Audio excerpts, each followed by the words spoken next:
Ya Rabbim bizlarni qabrda yolg'izlatib qo'yma, umrimiz tugab boryapti ya Rabbim. Qabrga borar bir amalimiz yo'q ya Rabbim. Nima bilan keldik ey bandam desang ya Rabbim, nima deymiz seni savollaringga?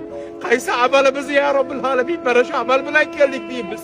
Ya Rabbim seni oldingda hijolatlaymiz. Bizga bergan ne'matlaringni shukrini ado qilmadik ya Rabbim. Bizga bergan yaxshiliklarini qadriga yetmadik ya Rabbim. Qilma degan amallaringni qildik ya Rabbim. Qil deganlaringni tark qildik ya Rabbim. Bizlarni kechir ya Rabbim. Ya Rabbim ertaga qabrda seni malaikalaring kirib, bizlarni so'roq savol qilgan paytda ham bizlarni yolg'izlatib qo'ymagin ya Rabbim. Qabrda ham, dunyoda ham, oxiratda ham sendan boshqa hojamiz, voliyimiz yo'q ya Rabbim. Ana shu paytlarda bizlarga o'zing rahmating bilan nazar qilgin.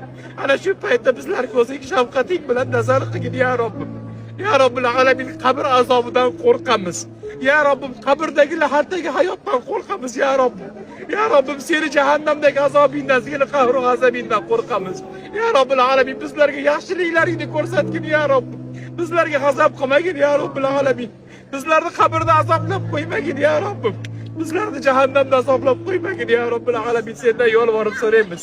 Ya Rabbim bizlarni dunyoda qalbi gumroh bo'lgan, nafsi hokim bo'lgan dunyoga muhabbat qilgan bandalaringdan qilib qo'ymagin ya Robbim. Mana shu joyda qilayotgan har bitta ibodatlarimizni, yurtimizda qilgan har bitta yaxshi amallarimizni dargohi ilohingdagi eng maqbul amallardan qilgin ya Robbil alamin. Qalblari ochilgan, taqvo degan liboslarni kiygan, seni va malaikalaringning huzurida sen tomoningdan maqtalgan bandalaringdan qilgin bizlarni ya Robbil alamin.